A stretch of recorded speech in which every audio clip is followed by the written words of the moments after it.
Bien Seigneur, nous allons regarder dans ta parole aujourd'hui le choix de tes disciples, qu'est-ce que c'est être un disciple, etc. Et nous nous appelons des chrétiens, nous portons ton nom, nous disons que nous sommes tes disciples, que ce message et le suivant puissent vraiment nous rappeler à quoi nous nous sommes engagés lorsque nous avons décidé de te suivre, qu'au travers de la vie de ces différentes personnes que nous côtoyons dans le Nouveau Testament, nous puissions nous retrouver, mais nous puissions aussi entendre ce que tu as à nous dire. C'est ma prière pour moi-même et pour toute l'Église ce matin. Au nom de Jésus, nous te prions. Amen. Amen. Alors, nous allons parler des disciples. Alors, les disciples, on entend ça dans l'actualité. Des fois, on voit aussi, pour ceux qui sont fans de Star Wars, vous savez que les méchants, ils ont toujours un disciple qu'ils sont en train de former, qui va devenir encore plus méchant qu'eux. Hein? Et de l'autre côté, il y a les bons, les Jedi, qui eux aussi ont toujours un disciple qu'ils sont en train de former. Donc, on pourrait croire qu'on est familier avec la notion de disciple, et puis on a lu le Nouveau Testament et on a entendu beaucoup parler des disciples, et je vais être très honnête, pendant des années, j'ai tout mélangé. D'abord parce que les évangiles disent différentes choses sur les disciples, mais aussi parce que je ne comprenais pas qu'il y avait une différence entre disciples et apôtres. Alors, je vous propose pour aujourd'hui et la semaine prochaine, nous allons regarder les disciples de Jésus, et ensuite nous aurons un message spécial sur les 12 qu'on a fini par appeler apôtres. Et donc, si je ne parle pas nécessairement de Matthieu, de Pierre, de Jean, de Jacques aujourd'hui, ce n'est pas un oubli, c'est que je garde ça pour une autre fois. Alors, si on commence, par exemple, à lire la vie de Jésus avec l'évangile de Jean, on va se rendre compte très rapidement que Jésus est suivi par un nombre de personnes qu'on appelle des disciples. Il y a d'abord la foule qui vient voir Jésus, mais il y a des gens qui sont plus sérieux, qui veulent entendre les enseignements de Jésus. Un disciple, en réalité, ça veut dire la même chose qu'un étudiant ou quelqu'un qui est en train d'apprendre. Donc, c'est une partie importante du rôle du disciple, c'est d'écouter ce que son maître enseigne, et ça prend des fois plusieurs années au pied de quelqu'un avant qu'on comprenne bien ce que la personne essaie de nous expliquer. C'est quelqu'un qui suit les enseignements de quelqu'un. Donc ça serait une façon simple de résumer. Alors, qu'est-ce que ça impliquait d'être disciple au temps de Jésus? Eh bien, la façon dont ça se déroulait à cette époque, et c'est probablement encore la façon que ça s'est déroulé pendant bien des siècles, etc., c'est que lorsque les gens voulaient apprendre les enseignements, et vous vous rappelez, on a parlé que Jésus était devenu rabbin, donc il était devenu maître, il expliquait la loi de Moïse, il expliquait la parole de Dieu, eh bien, les gens se choisissaient un maître.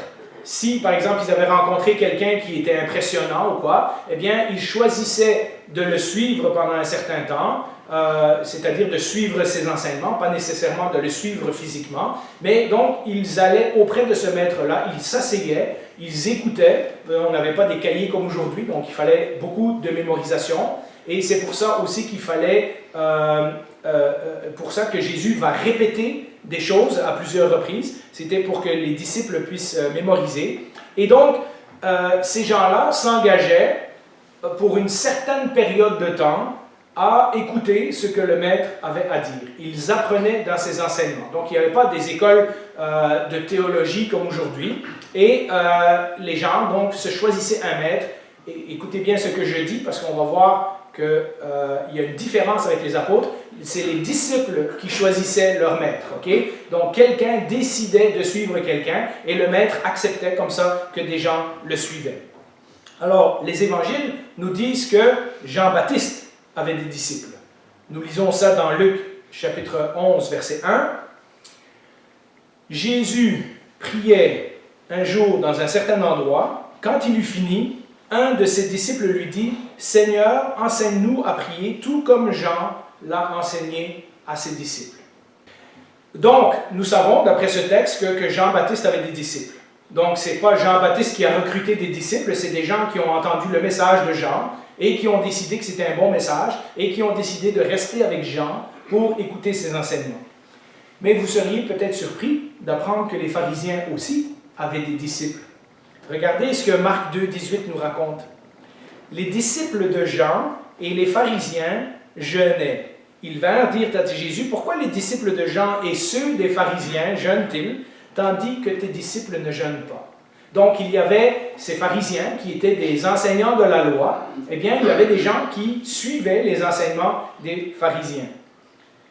C'est des gens qui restaient parfois plusieurs années avec un rabbin, avec un maître de la loi, pour peut-être un jour devenir enseignants eux-mêmes. Donc, ils devaient suffisamment bien comprendre le point de vue, la position théologique que le maître essayait d'enseigner pour qu'un jour ils puissent eux-mêmes, après qu'ils ont fait leurs preuves, après qu'ils ont eu des discussions et des débats avec leur maître, pour qu'eux-mêmes peut-être deviennent rabbins un jour. D'ailleurs, l'apôtre Paul a été très fier d'étudier auprès d'un des deux plus grands rabbins des pharisiens qui existaient à cette époque-là.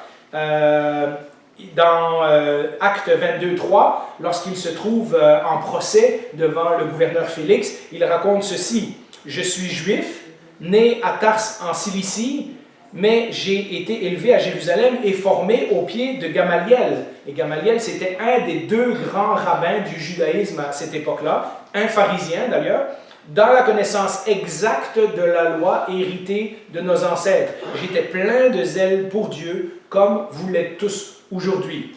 Et donc, Paul raconte qu'il a pris son rôle de disciple très au sérieux. Il a passé plusieurs années à Jérusalem à écouter ce maître Gamaliel, et il revient plusieurs fois dans le livre des Actes. Si vous lisez Actes, vous allez voir son nom plusieurs fois. C'était un des deux grands rabbins de l'époque, et Paul, avant de devenir chrétien, était très fier de dire, et il le dira dans d'autres épîtres, « Moi, j'ai respecté la loi à la lettre, j'étais le plus instruit, j'étais le meilleur, le plus zélé de ma gang, etc.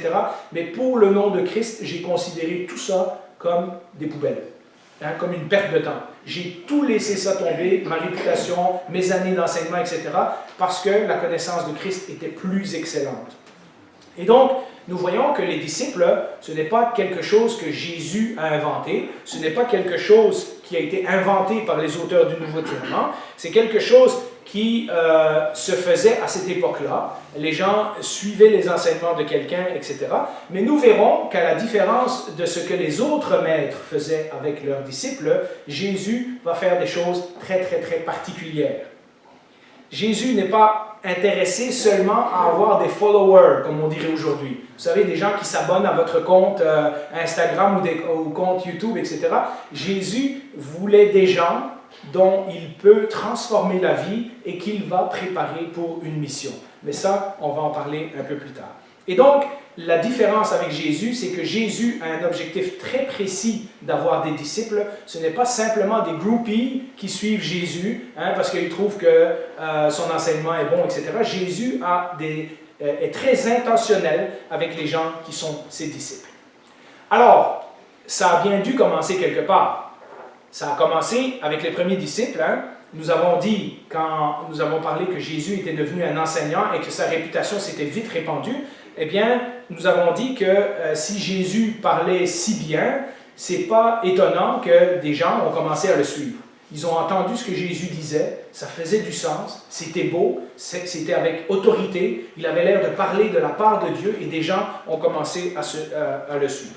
Mais c'est l'évangile de Jean qui nous raconte les premiers disciples. Dans Jean 1, versets 35 à 39, nous lisons ceci. Donc, Jean 1, Jésus a été voir Jean-Baptiste, il s'est fait baptiser. Ensuite, il a été tenté dans le désert pendant 40 jours. Et là, il repasse par où Jean était en train de baptiser. Et voilà ce que nous lisons. Le lendemain, Jean était encore là avec deux de ses disciples. Il vit Jésus passer et dit « Voici l'agneau de Dieu ». Les deux disciples l'entendirent prononcer ces paroles et suivirent Jésus.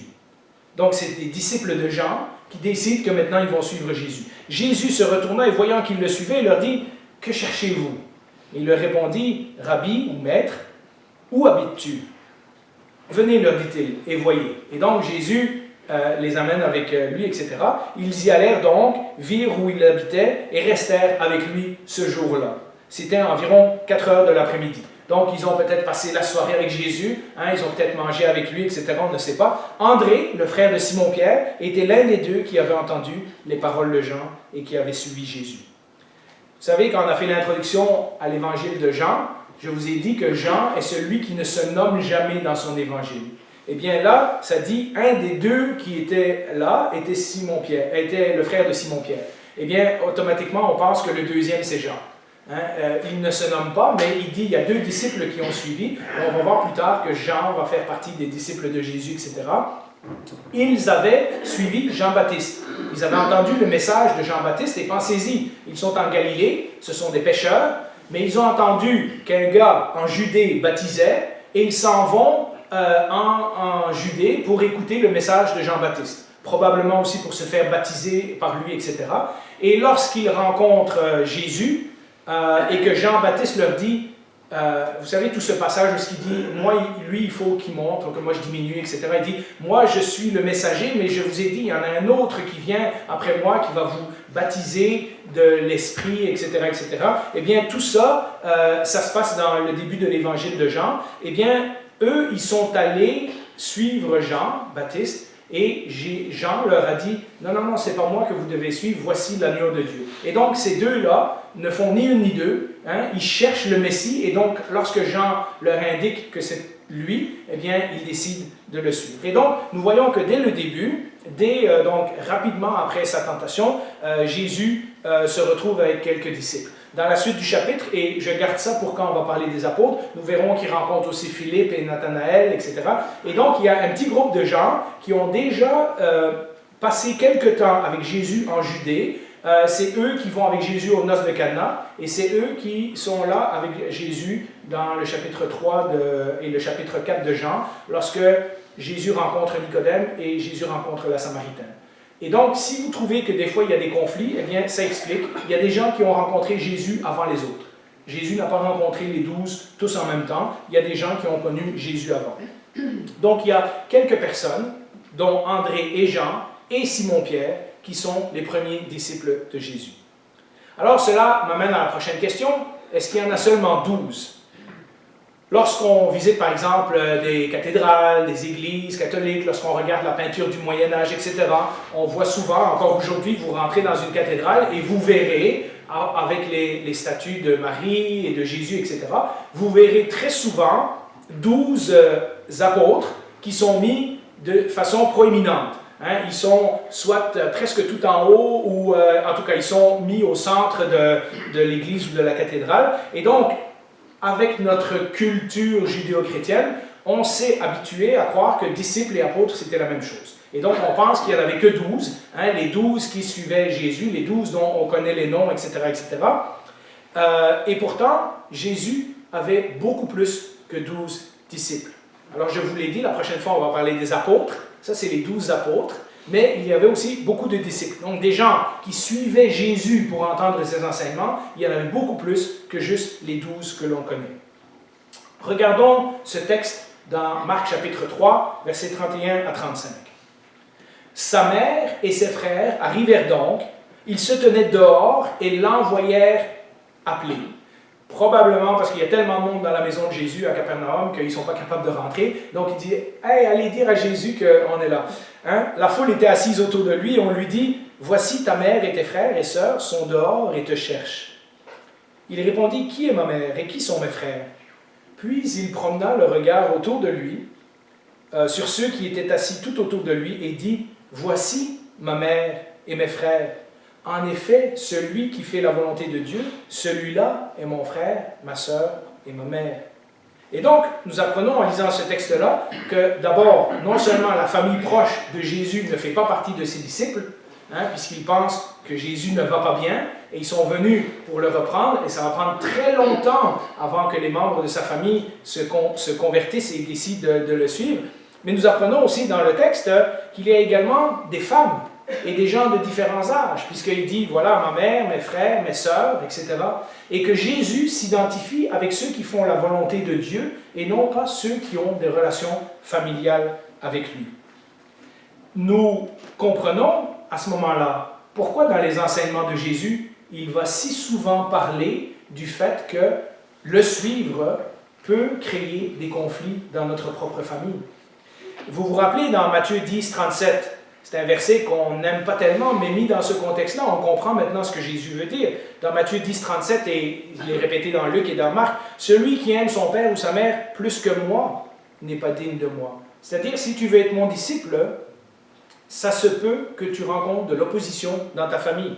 Et celui qui aime son fils ou sa fille plus que moi n'est pas digne de moi. Et vous savez, Jésus va parler abondamment quand le gars vient le voir pour dire « Laisse-moi enterrer mon père », et on trouve que Jésus est bête avec lui en disant « Laisse les morts enterrer les morts », etc. Et ce que Jésus est en train d'enseigner, c'est que à cette époque-là, il y avait une emphase très importante sur le fait d'honorer sa famille. Je sais que c'est encore comme ça dans certaines cultures en Afrique, au Moyen-Orient, etc.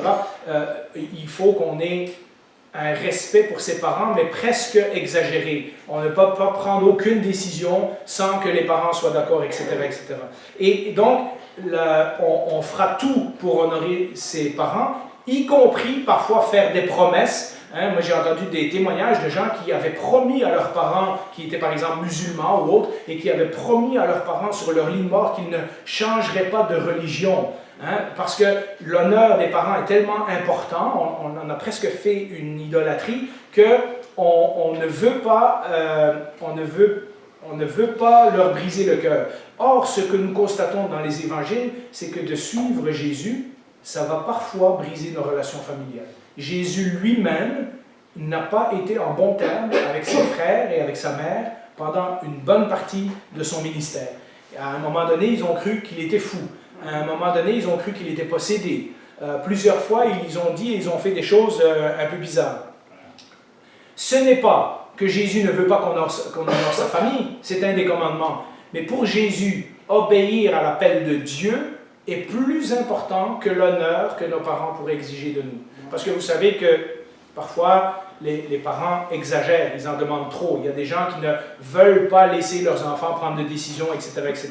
Et donc, ce que Jésus est en train de dire, c'est que de le suivre, lui, lorsque vous avez la foi qui sauve, il se pourrait que des gens dans votre famille ne vous aiment plus de la même façon qu'ils vous aimaient avant, ou en tout cas se trouvent en opposition avec vous.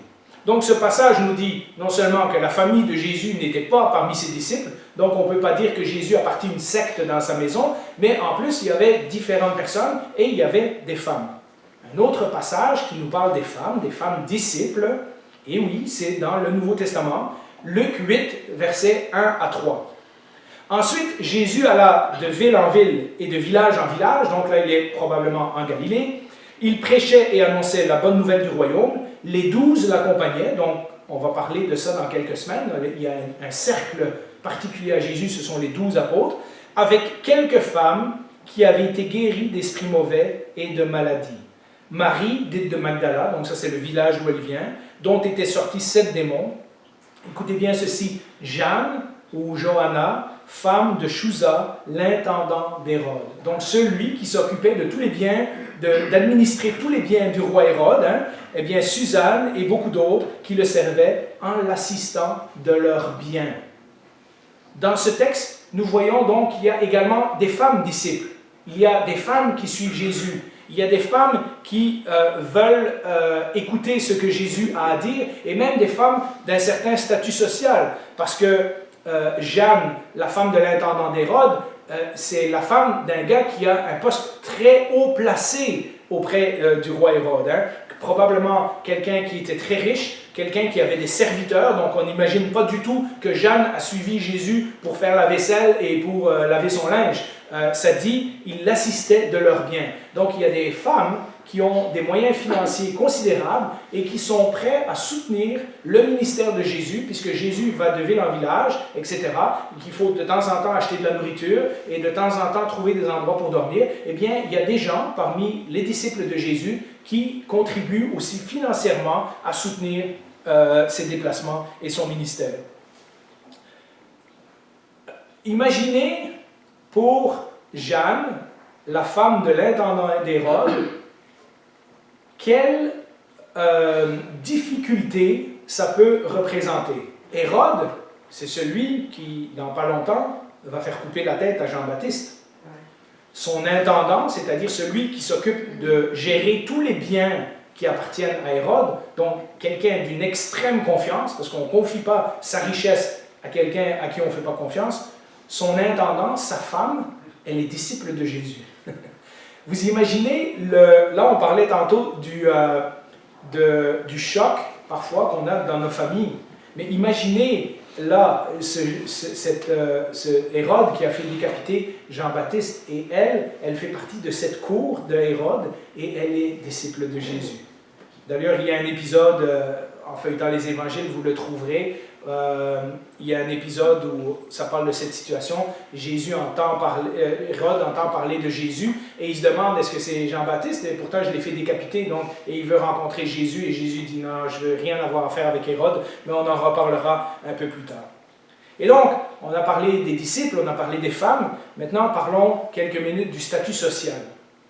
Parce que l'image qui nous serait venue, et lorsqu'on lit le livre des Actes et qu'on entend qui sont ces hommes, ils n'ont pas d'éducation, etc. Et puis on sait que Pierre, Jean, Jacques, André étaient des pêcheurs. Donc on se dit, bon, ben, des pêcheurs, ce n'est pas des gens qui ont une grande éducation, ils vivent dans des petits villages en Galilée. Ce sont aussi des gens qui, rituellement, parce qu'ils touchent des poissons et qui découpent des poissons morts, etc., bien, les pharisiens n'apprécient pas les pêcheurs parce que c'est un métier qui ne permet pas d'avoir la pureté rituelle. Vous savez que les pharisiens, il fallait toujours qu'ils soient impeccables, ils ne touchaient pas à certaines choses, ils se lavaient les mains avant de manger, etc., etc. On va avoir des conflits entre les pharisiens et les disciples de Jésus, justement parce que les pharisiens respectaient des règles de propreté absolument strictes, et les pécheurs ne le font pas à cause de leur métier. Alors, à premier abord, on pourrait croire que Jésus a choisi, et c'est important, on va en reparler, a choisi quand même des gens d'une classe sociale moins élevée. Lorsqu'il a choisi ses 12 apôtres, il va en choisir beaucoup parmi les pécheurs. Mais il y a quand même Matthieu, qui est collecteur de taxes, donc il est instruit, il sait lire, il sait écrire, il sait compter, etc. Il a certainement, si on lit l'histoire de Zachée, on sait que les collecteurs de taxes avaient des moyens. Nous verrons que Jésus est entré chez Matthieu et que Matthieu a invité plein de monde à souper. Donc Matthieu a les moyens de faire une grande fête. Et donc il y a quand même Matthieu, et puis ce texte-là nous dit Jeanne, la femme de l'intendant d'Hérode. Donc c'est une femme qui a des moyens. Et dans le Nouveau Testament, lorsque nous lirons, nous apprendrons que oui, il y a beaucoup de gens de la classe normale qui deviennent des disciples de Jésus, mais de temps en temps, il y a quand même des gens d'un statut social plus élevé. Il y a des prêtres dans Acte 6, il y a le centurion Corneille dans Acte 10, il y a Lydie, la riche femme d'affaires dans Acte 16, et puis il y a même Philémon, qui était un grand propriétaire et qui avait des esclaves, dans Philémon chapitre 1, versets 1 et 2, vous le lirez. Il y a même une tellement grande maison que l'Église se réunit chez lui. Donc, il y a quand même des gens d'une classe sociale un peu plus aisée qui suivent Jésus. Mais ce qui est étonnant, c'est que Jésus, et on va le voir au travers de son ministère, ne se gêne pas de s'associer avec des gens que les gens de l'époque considèrent comme des gens d'une classe plus bas. Les femmes, entre autres. On en a parlé dans l'étude de Pierre et dans l'étude de Philippiens. Vous savez que les femmes, à cette époque-là, légalement, ont quasiment aucun droit. Leur témoignage n'est pas pris en cours. Elles ne peuvent pas demander le divorce, c'est les hommes qui donnent la lettre de divorce. Les femmes n'ont pas les droits qu'elles ont aujourd'hui. Dans la société du 1er siècle, la femme est quasiment considérée au niveau des esclaves et des enfants. Les gens qui ont le pouvoir, les gens qui ont l'autorité, les gens qui ont les moyens, les gens qui ont les jobs, c'est en général les hommes à cette époque-là. Et donc, que des femmes se retrouvent à suivre Jésus, et que Jésus accepte des femmes dans son entourage, c'est déjà un signe qu'il y a quelque chose d'exceptionnel qui est en train de se passer. D'ailleurs, les pharisiens n'avaient pas de disciples femmes, ils n'avaient que des disciples mâles. Et quand Jésus accepte de passer du temps avec les femmes, la Samaritaine entre autres, la Syrophénicienne, la femme qui touche le bord de son vêtement, etc., etc., nous remarquons Marie Magdala, dont on vient de dire que Jésus avait chassé 7 démons, des femmes qui ont été guéries par Jésus, etc. Nous voyons que Jésus a un énorme respect pour les femmes. Le statut social pour Jésus n'est pas important. Que tu sois riche, que tu sois pauvre, si tu es son disciple, tu dois écouter ses enseignements, et on va en parler plus la semaine prochaine, et les mettre en pratique. Plusieurs femmes, d'ailleurs, seront les premiers témoins de la résurrection. Jésus n'est pas apparu à ses apôtres, il est apparu à des femmes en premier. Et donc, tous les évangiles nous montrent le respect et la place importante que les femmes avaient dans la vie de Jésus, mais également dans l'Église primitive. Alors, j'aimerais donc vous donner une conclusion temporaire pour aujourd'hui, mais ce message n'est pas fini, donc assurez-vous d'écouter le prochain pour aller avec. Nous voyons dans tout ce que nous venons de dire déjà une caractéristique essentielle du royaume de Dieu que Jésus est en train d'annoncer. Le royaume de Dieu, tel qu'il se manifeste sur la terre et tel qu'il va devenir réalité dans l'Église qui sera créée au départ lorsque Jésus va retourner au ciel, c'est l'Église où les riches et les pauvres sont ensemble. Les hommes et les femmes sont ensemble. Les juifs et les non-juifs sont ensemble. Il y a des différences. La Bible ne nie pas qu'un homme c'est un homme et qu'une femme c'est une femme. Et pourtant, au niveau de leur dignité, au niveau de leur honneur, au niveau de leur respect, au niveau de leur conversion à Jésus-Christ, au niveau d'être une disciple de Jésus, Jésus traite tout le monde de la même façon. Malgré les différences qu'il peut exister entre nous, depuis 2000 ans, dans l'Église, nous nous appelons des frères et des sœurs. Nous sommes égaux devant Dieu. Nous sommes membres d'une même famille, la famille du roi des rois, la famille de Jésus-Christ. Ceux qui deviennent disciples de Jésus apprennent tous à se traiter avec amour, avec respect et avec compassion, parce qu'ils sont tous des enfants de Abba Père, tel que l'a dit Jésus. Et si vous ne vous rappelez pas, je vous renvoie au message précédent où nous avons parlé de l'identité de Jésus, comment Jésus se voit vis-à-vis de son Père et comment maintenant nous sommes devenus les enfants de Dieu aussi. Je pense que c'est le message numéro 6 dans la série. C'est important, Jésus est en train de montrer que tout comme lui, ils sont tous, ceux qui suivent son enseignement, sont tous maintenant des enfants. Pour ça, quand Jésus va enseigner de notre Père, il va dire « notre Père ». Il ne va pas dire « mon Père ». Avant, il priait à son Père et les disciples viennent le voir et ils disent « Hey, enseigne-nous comment prier ». Et là, Jésus dit maintenant « notre Père ». Dans Jean 13, 14, 15, 16, 17, il va expliquer que maintenant, son Père est devenu leur Père, etc., etc. Donc, vous voyez, tout ça, c'est ce que Jésus essaye de mettre en pratique. Il veut montrer que son nouveau royaume, sa nouvelle famille, est composée de gens de tous les statuts sociaux, de tous différents âges, etc., etc. Et peut-être comme rappel, pour cette semaine, nous pouvons méditer sur ce fameux verset que Jésus dira dans Jean 13, 35. « C'est à cela que tous reconnaîtront que vous êtes mes disciples. » Comment? Si vous avez de l'amour les uns pour les autres. C'était la caractéristique qui marquait l'Église du Nouveau Testament. Lorsqu'on lit le livre des Actes, les gens vont dire, regardez comment ils s'aiment. Hein? Il y avait un amour, il y avait un respect, il y avait une compassion, il y avait un honneur qui se manifestait entre tous des gens qui, de premier abord, n'auraient jamais dû finir ensemble. Hein? Des différentes races, des différents sexes, des différents âges, etc. Et tous ces gens-là se retrouvent ensemble dans le nouveau peuple de Dieu qui est l'Église. Et la caractéristique principale, comment on reconnaît qu'ils étaient disciples de Jésus-Christ, c'était par l'amour qu'ils se manifestaient les uns pour les autres. Alors, je nous encourage à vivre cet amour de plus en plus. Et puis, nous continuerons ce message la semaine prochaine parce qu'il y a d'autres choses qui caractérisent un disciple que vous verrez, mais on va s'arrêter là pour le moment.